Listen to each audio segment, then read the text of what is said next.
പൗലോസിന്റെ ഫിലിപ്പിയ ലേഖനത്തിലെ പ്രാർത്ഥനയുടെ 2ാമത്തെ എപ്പിസോഡിലേക്ക് നമ്മൾ വന്നിരിക്കുക. അപ്പോ ഈ പ്രാർത്ഥനയുടെ ലക്ഷ്യം എന്താണ്? ഗോൾ എന്താണ്? ആത്മീകമായ ഉന്നമനം, ആത്മീകമായ വളർച്ച, ആത്മീകമായ വർധനവ്, ആത്മീകമായ നിറവ്. അതല്ലേ നമുക്ക് വേണ്ടത്. ഭൗതിക കാര്യത്തിന് വേണ്ടി പ്രാർത്ഥിക്കാൻ എവിടെയെങ്കിലും നിയമമുണ്ടോ? വ്യവസ്ഥയുണ്ടോ? ഇല്ല. എന്ത് തിന്നും എന്ത് കുടിക്കുമെന്ന് വിചാരപ്പെടരുത്. നിങ്ങളുടെ ആവശ്യങ്ങൾ സ്വതന്ത്രത്തോടെ അറിയിച്ചാൽ മതി, സ്വതന്ത്രത്തോടെ അറിയിച്ചാൽ മതി. അതിനുവേണ്ടി കിടന്ന് കരയണ്ട. ഈ ഉപവസിക്കുന്നത് എന്തിനാണെന്ന് ഞാൻ ഞങ്ങളുടെ പിതാക്കന്മാരുടെ ഉപദേശത്തിൽ നിന്ന് പഠിച്ചപ്പോൾ ഞാൻ ഞെട്ടിപ്പോയി. സാധാരണ നമ്മൾ ഉപവസിക്കുന്ന എന്തിനാ? ഇന്നത്തെ ക്രൈസ്തവകൾ ഉപവസിക്കുന്ന എന്തിനാ? ഒരു കട്ടിയായ ഒരു വിഷയം വന്നു, മകളുടെ ഒരു ഭാവി, ഒരു വിവാഹം, അല്ലെങ്കിൽ ഒരു വീട് വാങ്ങൽ, എന്തെങ്കിലുമൊക്കെ വന്നു കഴിഞ്ഞാൽ അത് നടക്കാതെ വരുമ്പോൾ എന്ത് ചെയ്യും? നമ്മൾ കയറി അങ്ങ് ഇരിക്കും. ഉപവാസം 3 ദിവസം ഇരിക്കും, നടന്നില്ലെങ്കിൽ ഒരാഴ്ച ഇരിക്കും, ഇല്ലെങ്കിൽ 20 ദിവസത്തെ ഉപവാസ പ്രാർത്ഥന പ്രഖ്യാപിക്കും. 20 ദിവസം 20 ദിവസന്മാർ വരുന്ന രീതികളുണ്ട്. 7 ദിവസം 7 ദിവസന്മാർ വരും, 3 ദിവസം 3 ദിവസന്മാർ വരും. ഇങ്ങനെ വന്ന് എല്ലാവരും ഒക്കെ പ്രസംഗിച്ച് പാട്ടുമൊക്കെ പാടി ഉപവാസം കഴിഞ്ഞ് നല്ലൊരു ചാപ്പാടൊക്കെ അടിച്ച് സന്തോഷമായിട്ട് എല്ലാവരും ഒക്കെ പോകും. വിഷയങ്ങൾക്ക് മറുപടി കിട്ടിയോ ഇല്ലെന്നൊന്നും ഞാൻ ചിന്തിക്കാറില്ല, ഞാൻ അതിനെക്കുറിച്ചൊന്നും ചോദിക്കാറുമില്ല ആരോടും. എന്നാൽ ഈ ഉപവസിച്ച് പ്രാർത്ഥിക്കേണ്ടത് പോലും നമ്മുടെ ആത്മീക നിലവാരം എങ്ങനെ ആയിരിക്കുന്നു എന്ന് അറിയാനാണ് ഉപവസിക്കേണ്ടതെന്നാണ് ഞാൻ മനസ്സിലാക്കിയത്. സ്തോത്രം. ആദ്യം അവൻ്റെ രാജ്യവും നീതി അന്വേഷിക്കുമ്പോൾ നമുക്ക് ആവശ്യമുള്ള കർത്താവ് തന്നോളൂ എന്ന് വചനം പറയുന്നു. നമ്മൾ അതിനുവേണ്ടി യാചിക്കേണ്ട, പ്രാർത്ഥിക്കേണ്ട. ആകാശത്തിലെ പറവുകളെ നോക്കുന്നു, വിതയ്ക്കുന്നില്ല, കൊയ്യുന്നില്ല, കളപ്പുരയിൽ കൂട്ടിവെക്കുന്നില്ല, സർവശക്തനായ ദൈവം അവയെ പുലർത്തുന്നു. ആ പറവജാതികളെക്കാൾ നിങ്ങൾ എത്ര വിശേഷതയുള്ളവരെന്ന് കർത്താവ് പറഞ്ഞു. അങ്ങനെ വിശേഷതയുള്ള നമ്മള് പിന്നെയും കിടന്ന് പ്രാർത്ഥിച്ചുകൊണ്ടിരിക്കുക, എനിക്കത് തരണമേ തരണമേ തരണമേന്ന്. കർത്താവ് പറഞ്ഞ അങ്ങനെ പ്രാർത്ഥിക്കേണ്ടെന്നാ പറഞ്ഞത്. ദൈവരാജ്യം ദൈവനീതി അന്വേഷിക്കേ. അതിനാർക്കും മനസ്സില്ല. അപ്പൊ ഈ വിഷയങ്ങളൊക്കെ ഉൾട്ടയായിട്ട് കിടക്കുകയാണ്, നമുക്ക് മനസ്സിലാക്കാൻ കഴിയും. ഇന്നത്തെ ആത്മീയ കോളത്തില് അവരുടെ പോക്കെല്ലാം ഉൾട്ടയായിട്ട് കിടക്കുക. വിഷയത്തിന് വേണ്ടി കിടന്ന് പ്രാർത്ഥിച്ച് തലയറിയ, കാനവച്ചന്റെ ഭാഷയാണ്, പ്രാർത്ഥിച്ച് തലയറിഞ്ഞ് പ്രാർത്ഥിക്കുക, തലയറിഞ്ഞങ്ങ് പ്രാർത്ഥിക്കുക. അങ്ങനെ പ്രാർത്ഥിക്കുമ്പോൾ എന്ത് കിട്ടുമെന്നറിയോ? എന്ത് കിട്ടും പാസ്റ്റർ? അതങ്ങ് കിട്ടും. ചിലപ്പോൾ പിശാച് അങ്ങ് തരും. അതോടെ നിന്റെ ഇടപാടങ്ങ് തീർന്നു. പിന്നെ മനസ്സിലായോ? അതേ സമയത്ത് കർത്താവെ ഇങ്ങനൊരു വിഷയമുണ്ട്, ദൈവമില്ലാതെ തക്ക സമയത്ത് കർത്താവ് നൽകി തരുന്നതിനായി സ്വോത്രം. തീർന്ന്, അതോടെ പ്രാർത്ഥന തീർന്ന്. പിന്നെ അതിനോടത്ത് സ്വോത്രം ചെയ്തേച്ചാൽ മതി. അല്ലാതെ അത് തരണം അത് തരണം അത് തരണം തരണം എന്ന് പറഞ്ഞാൽ അത് കിട്ടും. പണ്ടൊരു ഭക്തൻ പ്രാർത്ഥിച്ചപ്പോൾ അല്ലേ, ബിലിയാമിന്റെ വിഷയം പഠിക്കുമ്പോൾ മാറിയുള്ള കഴുതൽ വിഷയത്തിൽ പോകരുത് പോകരുതെന്ന് പറഞ്ഞു. അവസാനം എന്ത് ചെയ്തു? ചെന്ന് കണിയപ്പെട്ടു അല്ലേ? അതുപോലെ സംഭവിക്കും. വചനത്തിൽ അതിനൊക്കെ തെളിവുണ്ട്. ഞാൻ ആ ഭാഗത്തേക്ക് എടുത്ത് പോകാൻ താല്പര്യപ്പെടുന്നില്ല. ആ കാര്യം നമ്മൾ പറഞ്ഞാൽ മാത്രം മതി. അതുകൊണ്ട് സ്തോത്രം, നമ്മുടെ പ്രാർത്ഥനകൾ എപ്പോഴും ദൈവരാജ്യവും ദൈവനീതിയും അന്വേഷിക്കാൻ വേണ്ടിയുള്ള പ്രാർത്ഥനകൾ, അതിനുവേണ്ടിയുള്ള ഉപവാസങ്ങൾ, അതിനുവേണ്ടിയുള്ള കണ്ണുനീര്, അതിനുവേണ്ടിയുള്ള ആത്മീകമായ സ്തോത്രം മുന്നേറ്റങ്ങളാണ് നമുക്ക് വേണ്ടത്. ഇതുപോലെ കാര്യം നന്നായിട്ട് മനസ്സിലാക്കണം. പൗലോസിന്റെ പ്രാർത്ഥനയെ നമ്മൾ പഠിക്കുമ്പോൾ നിങ്ങളുടെ സ്നേഹം മേൽക്കുമേൽ പരിജ്ഞാനത്തിലും വിവേകത്തിലും വർദ്ധിച്ചു വരണമെന്ന ഫിലിപ്പിയിലെ വിശ്വാസികളെ കുറിച്ച് അപ്പോസ്തലൻ ദൈവസഭയിൽ പ്രാർത്ഥിക്കുന്നു. നമുക്ക് എല്ലാവർക്കും സ്നേഹമുണ്ട്, സ്നേഹമില്ലാത്ത ആരുമില്ല. സ്നേഹത്തിന് വിവിധ തലങ്ങളുണ്ടെന്നേ ഉള്ളൂ. കപട സ്നേഹം, യഥാർത്ഥ സ്നേഹം, ഒരിച്ചിരി സ്നേഹം, പല പല മേഖലകളാണ് സ്നേഹത്തെക്കുറിച്ച്. എന്നാൽ 1 തീമോഥെയോസിന്റെ ലേഖനം അതിൻ്റെ 1-ാം അധ്യായത്തിൻ്റെ 5-ാമത്തെ വാക്യം ഒന്ന് വായിച്ചേ. അതെല്ലാവരും കുറിച്ചിട്ടോളം. റെഡിങ് കൊണ്ട് ആ ഭാഗം നന്നായിട്ട് കുറിച്ചിട്ടോണം. 1 തീമോഥെയോസ് 1:5. സ്നേഹത്തെക്കുറിച്ച് അങ്ങനെ ഒരു വാക്യം നമുക്ക് വേറെ കിട്ടത്തില്ല. ശുദ്ധഹൃദയം, നല്ല മനസ്സാക്ഷി, നിർവ്യാജ വിശ്വാസം എന്നിവയാൽ ഉളവാകുന്നൊരു സ്നേഹം. അതെത്ര പേർക്കുണ്ട്? ഒരു പാസ്റ്ററിന്, ഒരു വിശ്വാസിക്ക് ഉണ്ടാകേണ്ട ദൈവസ്നേഹം ശുദ്ധഹൃദയം, നല്ല മനസ്സാക്ഷി, നിർവ്യാജ വിശ്വാസം എന്നിവയാൽ ഉളവാകുന്നൊരു സ്നേഹം. അതാണ് ദൈവസ്നേഹം. ആ സ്നേഹത്തിന് ശുദ്ധഹൃദയമുണ്ട്, നല്ല മനസ്സാക്ഷിയുണ്ട്. മനസ്സാക്ഷി മലിനപ്പെട്ടവരുടെ സ്നേഹം ദൈവത്തിന് വേണ്ട. ആ സ്നേഹം കൊണ്ടൊരു ഗുണവുമില്ല. ശുദ്ധഹൃദയത്തിൽ നിന്ന് വരാത്ത സ്നേഹം ദൈവത്തിന് വേണ്ട. ഹല്ലേലൂയ. കർത്താവ് സ്നേഹിച്ച സ്നേഹം അങ്ങനെയായിരുന്നു. റോമാലേഖനം 5-ാം അധ്യായം എടുക്കുമ്പോൾ ദൈവം നമ്മെ സ്നേഹിച്ച സ്നേഹത്തെക്കുറിച്ച് പറയുന്ന ഭാഗം 5 എന്ന് പറയുമ്പോൾ നിങ്ങൾക്ക് ഹൃദയത്തിൽ തെളിയുന്നവരെടുത്ത് വായിച്ചോ വേണമെങ്കിൽ. Hallelujah hallelujah. അതെ, അത് ശരി. ദൈവത്തിന്റെ സ്നേഹം നമുക്ക് നൽകപ്പെട്ട പരിശുദ്ധാത്മാവിനാൽ നമ്മുടെ ഹൃദയങ്ങളിൽ പകർന്നിരിക്കുന്നുവല്ലോ. ക്രിസ്തുവോ നാം പാപികളായിരിക്കുമ്പോൾ തന്നെ നമുക്ക് വേണ്ടി മരിക്കയിൽ ദൈവം തനിക്ക് നമ്മോടുള്ള സ്നേഹത്തെ പ്രദർശിപ്പിക്കുന്നു. അപ്പൊ കർത്താവിന്റെ സ്നേഹം എന്തായിരുന്നു? പാപികളായ നമ്മെ രക്ഷിക്കുന്ന ആ സ്നേഹം. എന്തെങ്കിലും പ്രതിഫലം കണ്ടുകൊണ്ടാണ് കർത്താവ് നമ്മെ സ്നേഹിച്ചത്? അല്ല. നാം പാപികളായിരിക്കുമ്പോൾ, നാം ദ്രോഹികളായിരിക്കുമ്പോൾ, നാം പിശാചിന്റെ അടിമുഖത്തിൽ കിടന്ന് എളിവിരി കൊണ്ടപ്പോൾ കർത്താവ് തന്റെ രക്തം തന്ന് നമ്മെ സ്നേഹിച്ചു, നമ്മെ വീണ്ടെടുത്തു, നമ്മെ ദത്തെടുത്തു, നമ്മെ തിരഞ്ഞെടുത്തു, നമ്മളെ വിളിച്ചു. അതാണ് യഥാർത്ഥ സ്നേഹം. ആ സ്നേഹമാണ് നമുക്കുണ്ടാകേണ്ടത്. ഞാൻ എപ്പോഴും പറയാറുള്ള ഭാഗം നിങ്ങൾക്ക് അറിയാവുന്ന കാര്യമാണെന്ന് തോന്നുന്നു. യോഹന്നാന്റെ സുവിശേഷം 3-ാം അധ്യായത്തിന്റെ 16-ഉം 1 യോഹന്നാൻ 3-ന്റെ 16-ഉം അവിടെ നിന്ന് വായിച്ചേ. സ്നേഹത്തെ കുറിച്ച് പറയുമ്പോൾ അത് പറയാതിരിക്കാൻ പറ്റത്തില്ലല്ലോ. 1 യോഹന്നാൻ 3-ന്റെ 16 നമുക്ക് എല്ലാവർക്കും കാണാപ്പാടാം അല്ലേ? തന്റെ ഏകജാതനായ പുത്രനിൽ വിശ്വസിക്കുന്നവനും നശിച്ചു പോകാതെ നിത്യജീവൻ പ്രാപിക്കേണ്ടതിന് ദൈവം അവനെ നൽകുവാൻ തക്കോണം ലോകത്തെ സ്നേഹിച്ചു എന്ന് നമ്മൾ ശക്തിയോടെ പറയും. ഹല്ലേലൂയ. എന്നാൽ 1 യോഹന്നാൻ 3-ാം അധ്യായത്തിലെ സ്നേഹം എന്താണ് പറയുന്നത്? അവൻ നമുക്ക് വേണ്ടി തന്റെ പ്രാണനെ വെച്ചു കൊടുത്തതിനാൽ നാം സ്നേഹം എന്തെന്ന് അറിഞ്ഞിരിക്കുന്നു. നാമും സഹോദരന്മാർക്ക് വേണ്ടി പ്രാണനെ വെച്ചു കൊടുക്കേണ്ടതാകുന്നു. പ്രാണനെ ഒന്ന് വെച്ചു കൊടുത്തില്ലല്ലോ, ഒന്ന് സ്നേഹിച്ചാൽ മതി. പ്രാണനെ വെച്ചു കൊടുക്കാൻ നമുക്ക് പറ്റത്തില്ല കർത്താവിനെ പോലെ. സ്നേഹിച്ചാൽ മതി. ഞാൻ പല ശുശ്രൂഷന്മാരിലും കണ്ടുവരുന്ന ഒരു രീതി, എനിക്കത് വലിയ വേദന ഉളവാക്കുന്നൊരു കാര്യമാണ്. ദൈവസ്നേഹം അവരിലില്ല, ക്രിസ്തുവിന്റെ സ്നേഹം അവരിലില്ല. അപ്പൊ നേരത്തെ വായിച്ച റോമാലേഖനം 5-ാം അധ്യായത്തിലെ സ്നേഹത്തിനെ കുറിച്ച് എന്താ പറഞ്ഞത്? നാം പാപികളായിരിക്കുമ്പോൾ തന്നെ നമ്മെ സ്നേഹിച്ച സ്നേഹം. ഒരു വ്യക്തിയെ സ്നേഹിക്കുന്നത് അവന്റെ ക്വാളിറ്റി കണ്ടുകൊണ്ടല്ല, അവനിൽ നിന്ന് സ്നേഹം തിരിച്ചു കിട്ടുമെന്ന് കണ്ടുകൊണ്ടല്ല, അവരിൽ നിന്ന് എന്തെങ്കിലും പ്രതീക്ഷയുണ്ടല്ല. സ്തോത്രം. ശുദ്ധഹൃദയത്തോടെ, നല്ല മനസ്സാക്ഷിയോടെ, നിർവ്യാജ വിശ്വാസത്തോടെ സ്നേഹിക്കുന്ന സ്നേഹമാണ് ദൈവസ്നേഹമെന്ന് ഇനിയെങ്കിലും ദൈവമക്കൾ, പുതിയ നിയമസഭ നന്നായിട്ട് മനസ്സിലാക്കിക്കൊള്ളണം. ഒരുത്തൻ ഒരു ന്യായശാസ്ത്രി എന്ന് കർത്താവിനോട് ചോദിച്ചു. സ്തോത്രം. എന്താ ചോദിച്ച ചോദ്യം? സ്നേഹത്തെക്കുറിച്ച് ഒരു ചോദ്യം ചോദിക്കുക. എങ്ങനെയാ ചോദ്യം ചോദിച്ചേ? പറഞ്ഞേ. ഇത് ദൈവമായ കർത്താവിനെ പൂർണ്ണ ഹൃദയത്തോടും പൂർണ്ണാത്മാവോടും കൂടി ഏറ്റവും വലിയ കൽപ്പന ഏതെന്ന്. അതാ ചോദ്യം. അതാ ഏറ്റവും വലിയ കൽപ്പന ഏത്? ഗുരു, ഏറ്റവും വലിയ കൽപ്പന ഏത്? അപ്പൊ കർത്താവ് എന്ന് പറഞ്ഞു, ഇതിന് ദൈവമായ കർത്താവിനെ പൂർണ്ണ ഹൃദയത്തോടും പൂർണ്ണാത്മാവോടും പൂർണ്ണ ശക്തിയോടും കൂടി സ്നേഹിക്കണമെന്നുള്ളതും അടുത്ത് പ്ലസ് നിന്റെ കൂട്ടുകാരനെ നിന്നെ പോലെ തന്നെ സ്നേഹിക്കണമെന്നുള്ള ഏക വാക്യത്തിൽ ന്യായപ്രമാണം മുഴുവനും അടങ്ങി. Hallelujah, hallelujah.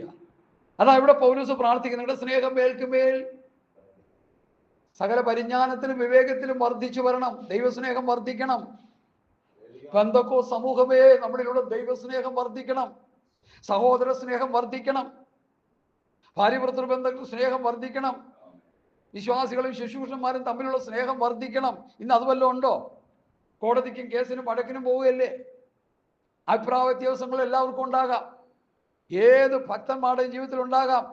അത് പരസ്പരം ക്ഷമിച്ച് സഹിച്ച് പൊറുത്ത്, ഫോർബെയറിങ് എന്നൊരു പദമാണ് ഇംഗ്ലീഷിലുള്ളത്, പൊറുത്ത് ക്ഷമിക്കുക, ക്ഷമിച്ചിട്ട് പിന്നെയും സ്നേഹിക്കുക. അതിന് പകരം കോടതിയിൽ പോകുന്നു, കേസിന് പോകുന്നു, വഴക്കിന് പോകുന്നു, തമ്മിലടിക്കുന്നു. ഹല്ലേലൂയ. അപ്പൊ അവിടെ നിൽക്കുന്നു നമ്മുടെ സ്നേഹത്തിന്റെ ആഴം. ഞാൻ സത്യമായിട്ട് പറയുന്നു, ഈ പുതിയ നിയമ പ്രമാണം സ്നേഹത്തിൽ അധിഷ്ഠിതമാണ്. ന്യായപ്രമാണത്തിൽ നിങ്ങൾ തമ്മിൽ സ്നേഹിക്കണമെന്ന് പറയുന്നില്ലെന്ന് ഞാനൊരിക്കൽ പറഞ്ഞപ്പോൾ പ്രായമുള്ള അച്ഛൻ എന്നോട് പറഞ്ഞു, ഇല്ല പാസ്റ്റർ അങ്ങനെ പറയുന്നുണ്ടെന്ന് പറഞ്ഞു. ഒരു വാക്യം എടുത്ത് കാണാം, ലേവ്യ പുസ്തകത്തിൽ പുള്ളി എടുത്ത് കാണിച്ചു തന്നു, ഞാൻ മറന്നുപോയി വാക്യം. ശരിയാ, നിങ്ങൾ തമ്മിൽ സ്നേഹിക്കണമെന്നുള്ള ഒരു ക്ലോസ് അവിടെ പറയുന്നുണ്ട് ന്യായപ്രമാണത്തിൽ. പക്ഷെ അവരത് ചെയ്തോ? അവർ ചെയ്തില്ല. മുറിവേറ്റ് കിടക്കുന്നവന്റെ ഉപമയെ കർത്താവ് പറഞ്ഞപ്പോൾ എന്ത് ചെയ്യുക? പുരോഹിതൻ വന്നു, ലേവ്യം വന്നു, കണ്ടിട്ട് പോയി, സ്നേഹിച്ചില്ല. എന്നാൽ നല്ല ശമരിയക്കാരൻ കർത്താവിന്റെ നിഴലായിട്ട് വന്നിട്ട് അവനെ എന്ത് ചെയ്തു? സംരക്ഷണ ചെയ്യുന്നു, സത്രത്തിലാക്കുന്നു, സഭയെ കൊണ്ടുവന്നാക്കി, കാര്യങ്ങളൊക്കെ ചെയ്തിട്ട് പോയിട്ട് പറഞ്ഞ് ഞാൻ പിന്നെ വരാന്ന് പറഞ്ഞ് പോയി. ഈ വരാന്ന് പറഞ്ഞ് പോയിപ്പോൾ വരാനുള്ള സമയമായി. സത്രത്തിൽ കിടക്കുന്നവന്റെ അവസ്ഥ എന്താണ്? സഭയിൽ കിടക്കുന്നവരുടെ അവസ്ഥ എന്താണ്? ആരെങ്കിലും ചിന്തിക്കാറുണ്ടോ? അവന് ദൈവസ്നേഹം പകർന്നു കൊടുക്കാൻ പറ്റുന്നുണ്ടോ? നമുക്ക് അവൻ ദൈവസ്നേഹത്തിൽ അധിഷ്ഠിതമായ ഒരു ജീവിതം നയിക്കുന്നുണ്ടോ? അവനവൻ്റെ വീട്ടിലെ ഭാര്യയും മക്കളും സ്നേഹത്തിലാണോ? മറ്റു ലോകക്കാരുമായിട്ടുള്ള സ്നേഹത്തിലാണോ? ദൈവസ്നേഹത്തിന്റെ ഊഷ്മളമായ അവസ്ഥയിലാണോ അവൻ ഇടപെടുന്നത്? കർത്താവ് സ്നേഹത്തെക്കുറിച്ച് പഠിപ്പിച്ച ആ ശക്തമായ പഠനങ്ങൾ വേദപുസ്തകത്തിൽ കിടപ്പുണ്ട്. ഞാൻ അതിലേക്കൊന്നും പോകുന്നില്ല. എന്നാൽ 1 കൊരിന്ത്യർ ലേഖനം 13-ാം അധ്യായം സ്നേഹത്തിന് വേണ്ടി അപ്പോസ്തലൻ മാറ്റി വെച്ചിരിക്കുക. അപ്പോസ്തലൻ എന്ന് പറയുന്നതിനേക്കാളും കൂടുതൽ ദൈവത്തിന്റെ ആത്മാവ് എന്ന് പറയുന്നതായിരിക്കും നല്ലത്, അല്ലേ? പൗലോസുടിയെ തന്നിരിക്കുന്നത്. നമുക്ക് അതിലേക്കൊന്ന് വരാം.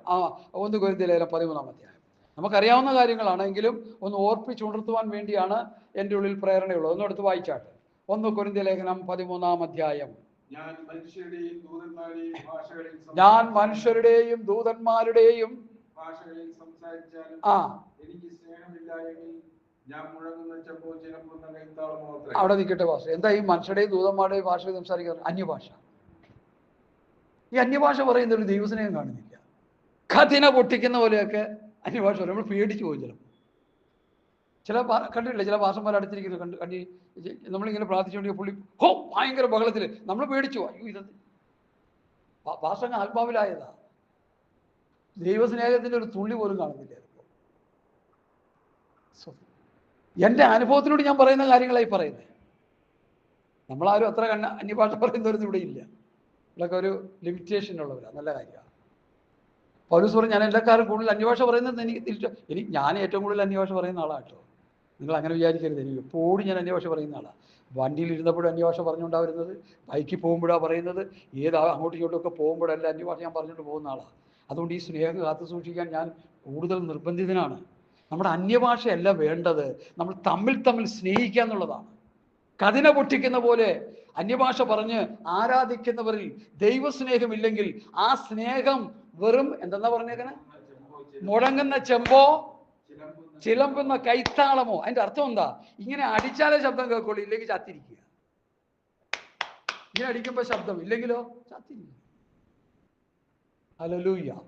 എന്നെ കേൾക്കുന്ന പ്രിയപ്പെട്ടവരെ, കർത്താവിന്റെ വരവായി സത്യവേദ പുസ്തകത്തിലെ ഏറ്റവും പ്രധാനമായ ഒരു സബ്ജക്റ്റാണ് പരിശുദ്ധാത്മാവ് ഇന്ന് പൽക്കാലം നമുക്ക് തന്നിരിക്കുന്നത്. കൊരിന്ത്യർ ലേഖനത്തിൽ ഇങ്ങനെ കാണുന്നു, 13-ന്റെ ലാസ്റ്റ് വാക്യം, വിശ്വാസം, പ്രത്യാശ, സ്നേഹം, ഇവ മൂന്നും വലുതാകുന്നു, ഇവയിൽ വലുതോ സ്നേഹം തന്നെ. നമ്മളിൽ എത്രത്തോളം സ്നേഹമുണ്ട്? നമ്മൾ കൂടുതലൊന്നും പ്രസംഗിക്കേണ്ട, നമ്മൾ കൂടുതലൊന്നും പ്രാർത്ഥിച്ച് ബഹളം ഉണ്ടാക്കണ്ട, നമ്മൾ കൂടുതൽ സ്തോത്രം കാര്യങ്ങളൊന്നും ചെയ്യണ്ട. ഈ സ്നേഹത്തോടെ ഇടപെടാൻ പറ്റുമോ? ദൈവ സ്നേഹത്തിൽ അങ്ങോട്ടും ഇങ്ങോട്ടും ഇടപെടാൻ പറ്റുമോ? ഹല്ലേലൂയ, സ്തോത്രം.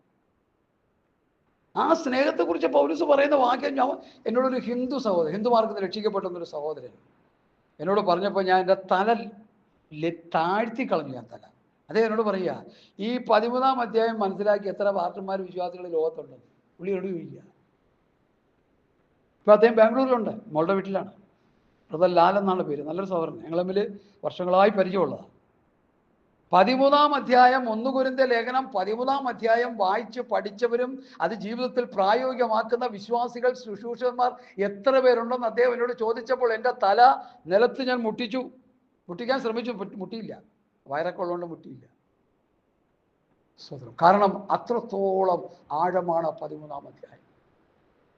നിങ്ങൾ വേദപുസ്തകത്തിലെ മറ്റു ഭാഗങ്ങളൊക്കെ ചിലപ്പോൾ വായിക്കാൻ വിട്ടുപോയാലും ഇത് ആഴ്ചയിൽ ഒരു പ്രാവശ്യമെങ്കിലും ഈ 13-ാം അധ്യായം നിങ്ങൾ വായിക്കണം. പ്രിയമുള്ളവരെ, നിങ്ങൾ വായിച്ചിട്ട് അതിൽ അന്തർലീനമായ ആ ആത്മീയ അർത്ഥം, പരിശുദ്ധാത്മാവ് നമുക്ക് തരുന്ന ആ ആത്മീക സത്യങ്ങൾ നമ്മുടെ ഹൃദയത്തിൻ്റെ ഉള്ളിലോട്ട് എടുക്കണം.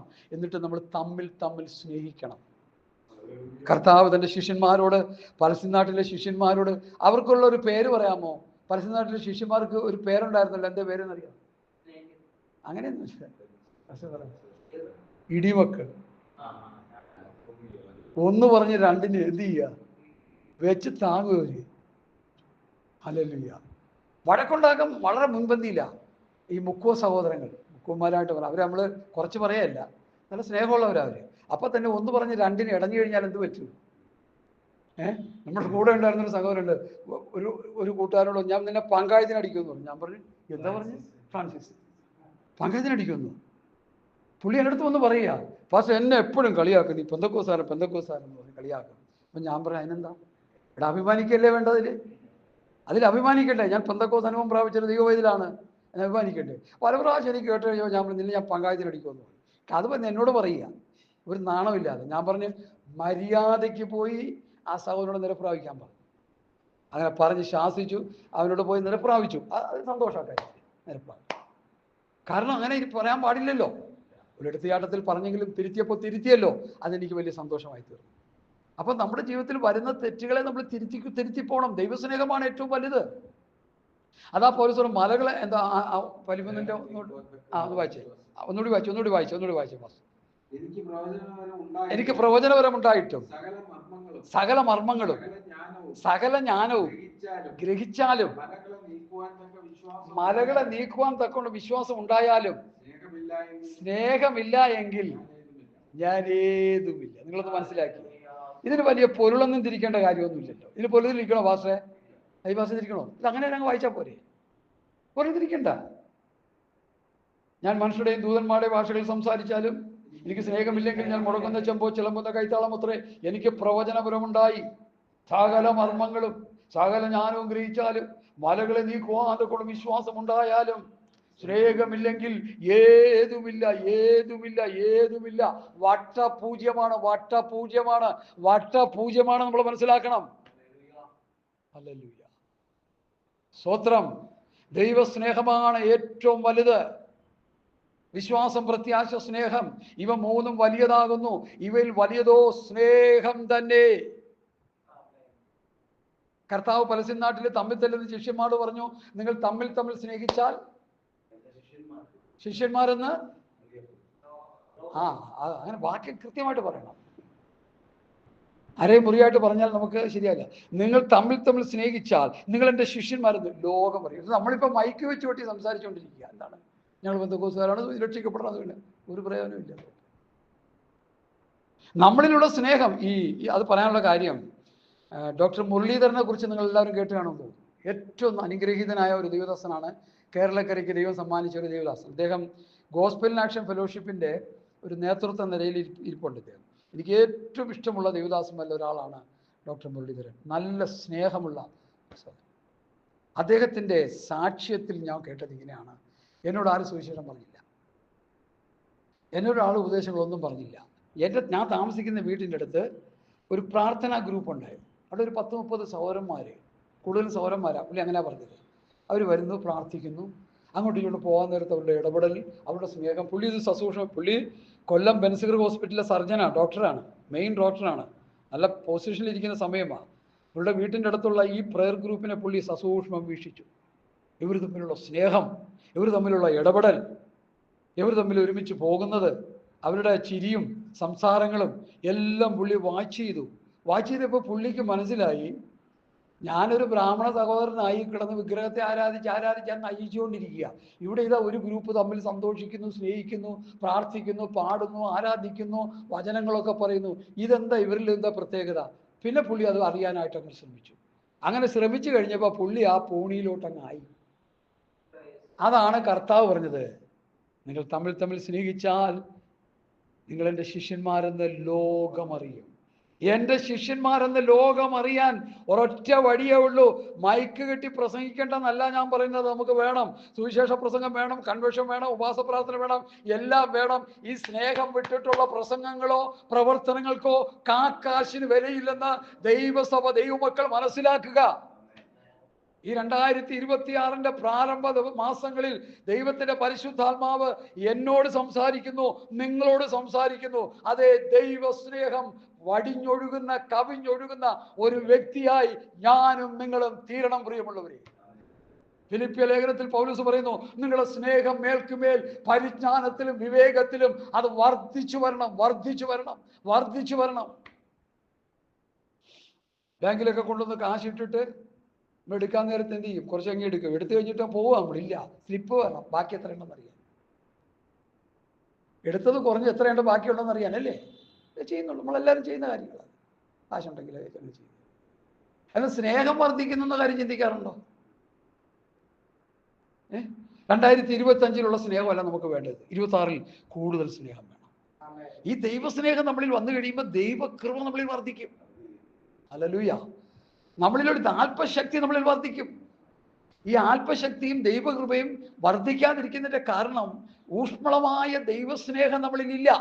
ശുദ്ധ ഹൃദയം, നല്ല മനസ്സാക്ഷി, നിർവ്യാജ വിശ്വാസം എന്നിവയാൽ ഉളവാകുന്ന ആ ദൈവസ്നേഹം നമ്മളിൽ വർദ്ധിക്കാത്തത് കൊണ്ടാണ് നമ്മളിൽ ദൈവകൃപ കുറഞ്ഞു പോകുന്നത്. ഹല്ലേലൂയ. ആത്മശക്തി കുറഞ്ഞു പോകുന്നത്. ഹല്ലേലൂയ. നമ്മുടെ വാക്കുകളും നമ്മുടെ പ്രവർത്തനങ്ങളും ദൈവസ്നേഹം കവിഞ്ഞൊഴുകുന്നതായിരിക്കണം. എനിക്കതിന് സാധിക്കുന്നു എന്ന് ചോദിച്ചാൽ എനിക്ക് കഴിയുന്നില്ല. ഞാൻ ഉള്ളതുപോലെ പറയുക. ഞാനിവിടെ ഒന്നുകൊണ്ട് വാദോരാ പറഞ്ഞിട്ട് ഞാൻ അങ്ങനെ സ്നേഹിക്കണമെന്ന് പറഞ്ഞാൽ ദൈവസ്നേഹം കുറ്റക്കാരനായി മാറും. എന്നാൽ ഈ സന്ദേശത്തിലൂടെ ദൈവത്തിന്റെ ആത്മാവ് ആഗ്രഹിക്കുന്നത് ഞാനും നിങ്ങളും അങ്ങനെയുള്ളൊരു സ്നേഹമുള്ള വ്യക്തിയായിത്തീരണം. ഞാൻ ആ സുവിശേഷം പറഞ്ഞിട്ട് ഒരു രക്ഷിക്കപ്പെട്ട സമയത്ത് ഭയങ്കര തീഷ്ണതയായിരുന്നു. ഒരു അച്ചായനോട് പോയി സുവിശേഷം പറഞ്ഞു. അദ്ദേഹത്തെ വിളിച്ച് ചർച്ച കൊണ്ടുവന്നു. അദ്ദേഹം രക്ഷിക്കപ്പെട്ടു, സ്നാനപ്പെട്ടു, ദൈവഗുരുവിലേക്ക് വന്നു. എക്സ് മിലിറ്ററിക്കാരനാണ്.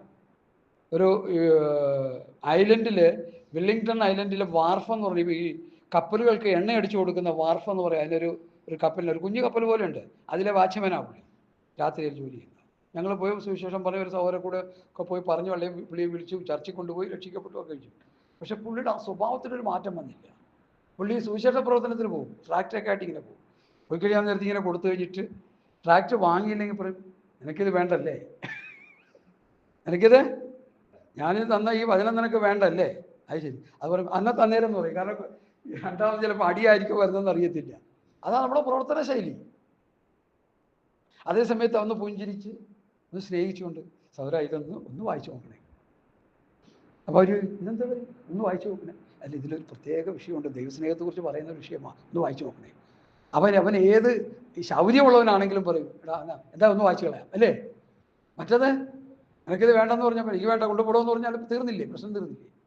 അപ്പം ആ ഇടപെടലുകൾ, ആ സ്നേഹത്തിലുള്ള ഇടപെടലുകൾ, ആരോ ഒരാൾ പറഞ്ഞതാണെന്ന് ഓർക്കുന്നത്, ആ മഹാന്റെ പേരൊക്കെ അങ്ങ് മറന്നുപോയി.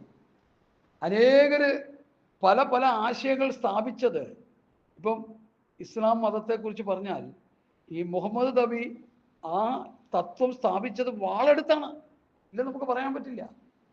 വാളെടുത്ത് വെട്ടിയിട്ടാണ് ഇസ്ലാം മതത്തെ പുള്ളി സ്ഥാപിച്ചത്. എന്നാൽ യേശു ക്രിസ്തു തൻ്റെ രാജ്യം സ്ഥാപിച്ചത് സ്നേഹത്തിലൂടെയാണ്.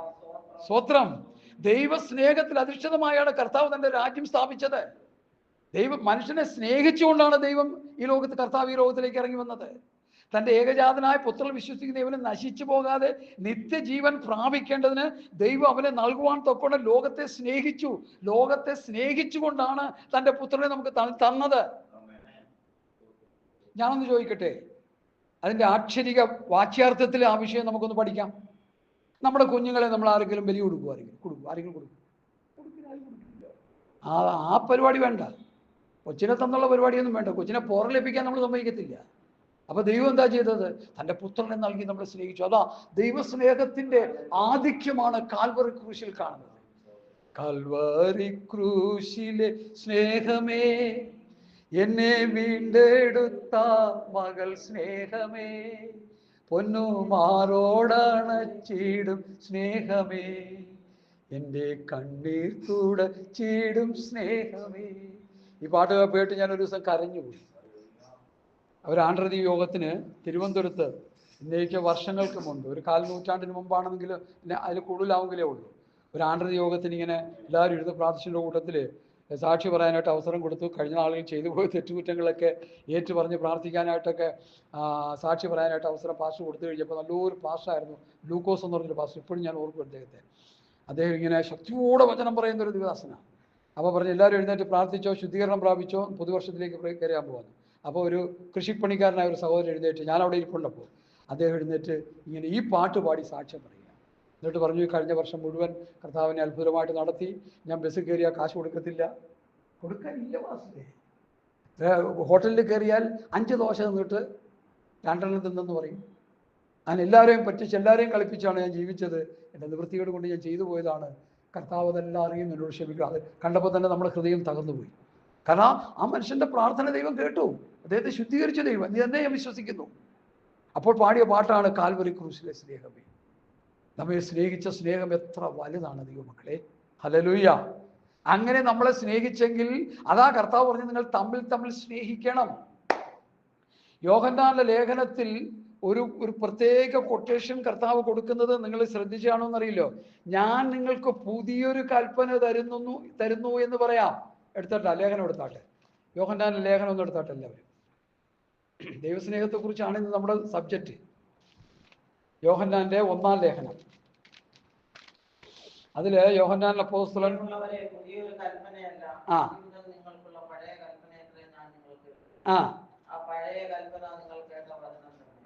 സ്തോത്രം സ്തോത്രം.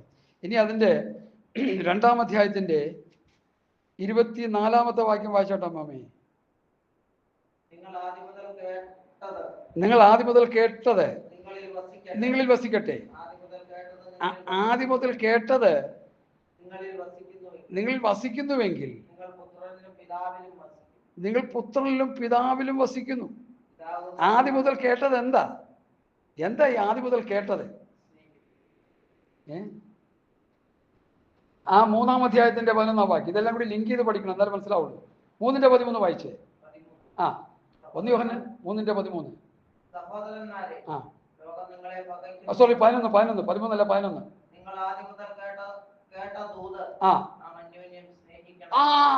നാം അന്യോന്യം സ്നേഹിക്കാന്നാകുന്നു. നമ്മൾ ആദ്യം മുതൽ കേട്ടത് നമ്മൾ അന്യോന്യം സ്നേഹിക്കാന്നുള്ളതാകുന്നു. നിങ്ങൾ ആദ്യം മുതൽ കേട്ടത് നിങ്ങളിൽ വസിക്കട്ടെ. എന്തായി വസിക്കട്ടെ? ആ ദൈവസ്നേഹം നിങ്ങളിൽ വസിക്കട്ടെ എന്നാ യോഹന്നാൻ പറയുന്നേ. കാണപ്പെട്ട ദൈവത്തെ അല്ല, കാണപ്പെടാത്ത ദൈവത്തെ കാണപ്പെടുന്ന സഹോദരനെ സ്നേഹിക്കാത്തവൻ കാണാത്ത ദൈവത്തെ എങ്ങനെ സ്നേഹിക്കും? അപ്പൊ സ്നേഹത്തിലാണെന്ന് നോക്കിയേ. യോഹന്നാൻ അപ്പോസ്തലൻ സ്നേഹത്തിന്റെ അപ്പോസ്തലനാണ്. യോഹന്നാന്റെ ലേഖനവും യോഹന്നാന്റെ സുവിശേഷവും സ്നേഹത്തെക്കുറിച്ച് ശക്തമായി പ്രതിപാദിക്കുന്നുണ്ട്. എന്ന് വെച്ച് പൗലോസ് സ്നേഹത്തെക്കുറിച്ച് പറയുന്നില്ലെന്നല്ല, പൗലോസ് ഒരു അധ്യായം മുഴുവൻ എഴുതി വെച്ചിരിക്കുക. അതാണ് നമ്മുടെ പഠന വിഷയം. സ്തോത്രം. അതുകൊണ്ട് അപ്പോസ്തലന്മാരുടെ ഉപദേശം നമ്മൾ പഠിച്ചു വരുമ്പോൾ എസ്പെഷ്യലി സ്നേഹത്തെക്കുറിച്ച് എല്ലാ പാസ്റ്റർമാരും വിശ്വാസികളും 1 യോഹന്നാന്റെ ലേഖനം, 1 യോഹന്നാൻ, 2 യോഹന്നാൻ, 3 യോഹന്നാൻ, അതിലെല്ലാം ഉണ്ട് സ്നേഹത്തെക്കുറിച്ച് പ്രതിപാദിക്കുന്നുണ്ട്. എസ്പെഷ്യലി 1 യോഹന്നാന്റെ 1-ാം ലേഖനം 1 മുതൽ 5 വരെയുള്ള അധ്യായം എല്ലാം വായിച്ചു പഠിക്കുമ്പോൾ അവിടെ ഫോക്കസ് ചെയ്ത് നിൽക്കുന്ന സബ്ജക്റ്റ് ദൈവസ്നേഹം. പ്രതിഫലിച്ചുകൂടാതെ ദൈവം നമ്മെ സ്നേഹിച്ച സ്നേഹം, ആ സ്നേഹമാണ് നമുക്കുണ്ടാകേണ്ടത്. പൗലോസിന്റെ പ്രാർത്ഥനയിൽ നമ്മൾ എന്താ പഠിക്കുന്നത്? നിങ്ങളുടെ സ്നേഹം മേൽക്കുമേൽ പരിജ്ഞാനത്തിലും വിവേകത്തിലും വർദ്ധിച്ചു വരണം. കണ്ടോ? അപ്പൊ കർത്താവ് പഠിപ്പിച്ച സ്നേഹം പൗലോസ് പറയും അത് വർദ്ധിക്കണം, അത് വർദ്ധിക്കണം, അത് വർദ്ധിച്ചു വരണം. ഇന്നുള്ള സ്നേഹമല്ല നാളെ ഉള്ളതല്ല മറ്റന്നാള്. അങ്ങനെ ഓരോ ദിവസവും ദൈവസ്നേഹത്തിന്റെ ആധിക്യത്താൽ നിറഞ്ഞ ദൈവമക്കളായി നമ്മൾ തീരണം. നമ്മൾ തമ്മിൽ സ്നേഹിക്കണം. ഞാൻ മനസ്സിലാക്കുന്നത് വലിയ മെഗാ പ്രോഗ്രാമുകളൊന്നും നടത്തിയില്ലെങ്കിലും ചെറിയ മീറ്റിങ്ങുകളൊക്കെ നടത്തിയാലും നമ്മൾ തമ്മിൽ സ്നേഹിച്ചാൽ തന്നെ ലോകം അറിയും നമ്മൾ ദൈവത്തിന്റെ മക്കളാണെന്ന്, കർത്താവിന്റെ ശിഷ്യന്മാരാണെന്ന്. ഹല്ലേലൂയ. അങ്ങനെ അറിഞ്ഞുകൊണ്ട് ലോകം കർത്താവിനെ അറിയാനിടയായിത്തീരും. മനുഷ്യനെ കടത്തിപ്പൊറപ്പിക്കില്ലല്ലോ നമ്മൾ. ഇപ്പൊ ഇച്ചിരി കുറവുണ്ട്. ഞങ്ങളുടെ പ്രാർത്ഥനയിലൊന്നും ആരും അയൽവക്കക്കാരൊന്നും ഞങ്ങൾ ഡിസ്റ്റർബ് ചെയ്യത്തില്ല. പ്രാർത്ഥിച്ചാൽ തന്നെ വലിയ ബഹളമൊന്നുമില്ല. ഓരോ സാഹചര്യം അനുസരിച്ച്. ഇപ്പോൾ നമ്മളൊരു റബ്ബർ തോട്ടത്തിൻ്റെ ഇടയിൽ ഒരു ഹോൾ ഇരിക്കണം എന്ന് വെച്ചിട്ട് അവിടെ പോയി ഇച്ചിരി ശക്തിയോടെ ആര് കേട്ടാലും കുഴപ്പമില്ല. മുട്ടി വീടിരിക്കുന്നിടത്ത് 1 മീറ്റർ അടുത്ത വീടിരിക്കും. ഞങ്ങളുടെയൊക്കെ വീട് ഇരിക്കുന്നത് 1 മീറ്റർ 2 മീറ്ററൊക്കെയാണ് വീടിരിക്കുന്നത്. അനിയനാണെങ്കിൽ നിരീശ്വരവാദിയാണ്. അവൻ കൊടുവാളുമായിട്ട് ഇറങ്ങി വരും അവിടെ. ഞാൻ ചേട്ടാ ഇത് കുറേ അല്ല തുടങ്ങിയിട്ട് ഇതെന്താ ഇത്? പക്ഷെ ഇതുവരെ പറഞ്ഞിട്ടില്ല, പറയേയില്ലെന്ന് ഞാൻ വിശ്വസിക്കുന്നു. അവനെ നന്നായിട്ട് അറിയാം. അതുകൊണ്ടാണ്.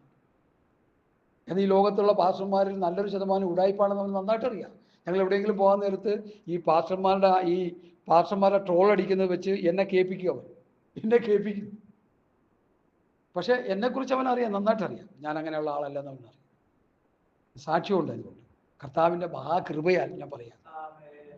അതുകൊണ്ട് എന്നെ കേൾക്കുന്ന പ്രിയപ്പെട്ടവരെ, നമ്മളിലുള്ള ഊഷ്മളമായ സ്നേഹം, നമ്മൾ അവരോട് പറയണ്ട ഇട രക്ഷിക്കപ്പെട്ട് നിലകൊണ്ടരാ പോണ്ടെന്നൊക്കെ നമ്മൾ ഈ നമ്മുടെ പ്രത്യേകത കണ്ടു കഴിയുമ്പോൾ നമ്മളിലേക്ക് ഈ വെളിച്ചം എന്ത് ചെയ്യൂ, പ്രാണികളെ അടുപ്പിക്കുന്നത് പോലെ നമ്മളിലുള്ള ദൈവസ്നേഹത്തിൻ്റെ വെളിച്ചം കണ്ടു കഴിയുമ്പോൾ അവർ നമ്മളിലേക്ക് വരാനിടയായിത്തീരും. അതാണ് ഈ സ്നേഹത്തിൻ്റെ പ്രത്യേകത. സ്തോത്രം. നിങ്ങൾ ആദ്യം മുതൽ കേട്ടത് നിങ്ങളിൽ വസിക്കട്ടെ. എന്താണ് ആദ്യം മുതൽ കേട്ടത്?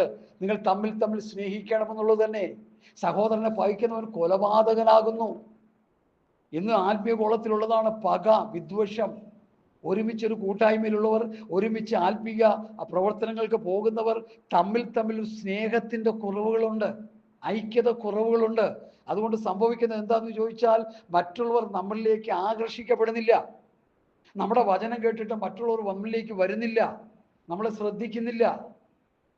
അതുകൊണ്ട് ഈ 2026 എനിക്ക് ദൈവസഭയോട്, ദൈവമക്കളോട്, ആത്മീയരായിട്ടുള്ളവരോട് തുറന്നു പറയാനുള്ളത്, ശുദ്ധഹൃദയം, നല്ല മനസ്സാക്ഷി, നിർവ്യാജ വിശ്വാസം എന്നിവയാൽ ഉളവാകുന്ന ഒരു സ്നേഹത്തിൻ്റെ ഉടമയായി കർത്താവേ ഞാൻ തീരട്ടെ.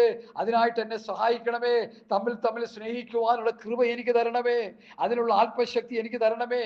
അതിനുള്ള കാഴ്ചപ്പാട് എനിക്ക് തരണമേ. അങ്ങനെ ദൈവസ്നേഹത്താൽ നിറയപ്പെട്ട ഒരു വ്യക്തിയായി ഞാൻ ജീവിച്ച് അങ്ങയുടെ വേല ചെയ്യട്ടെ കർത്താവേ എന്ന് പറഞ്ഞ് ഏൽപ്പിച്ചു കൊടുത്ത് പ്രാർത്ഥിച്ചാൽ ഈ ദിവസങ്ങൾ അതിനുള്ള കൃപ കർത്താവ് നമുക്ക് തരും. യാതൊരു സംശയവുമില്ല. നിങ്ങളുടെ സ്നേഹം മേൽക്കുമേൽ പരിജ്ഞാനത്തിലും വിവേകത്തിലും വർദ്ധിച്ചു വരിക. സ്നേഹം വർദ്ധിക്കുക,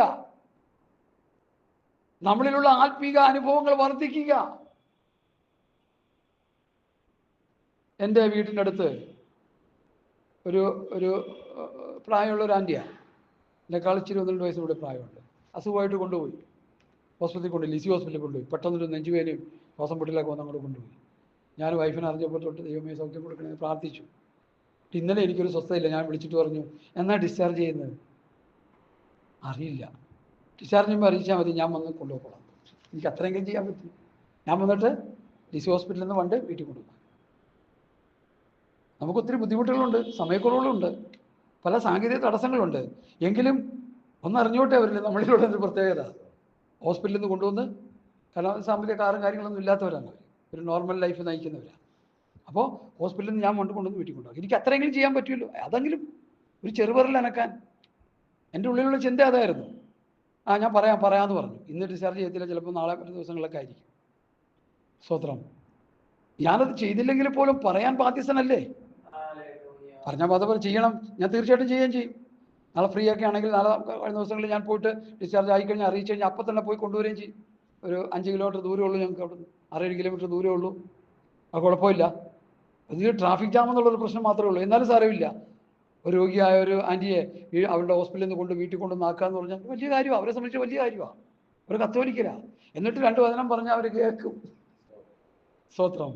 അതുകൊണ്ട് എന്നെ കേൾക്കുന്ന പ്രിയപ്പെട്ടവരെ, നമ്മളിൽ ആ ദൈവ സ്നേഹം വർദ്ധിച്ചു വരണം. നിങ്ങളുടെ സ്നേഹം മേൽക്കുമേൽ പരിജ്ഞാനത്തിൽ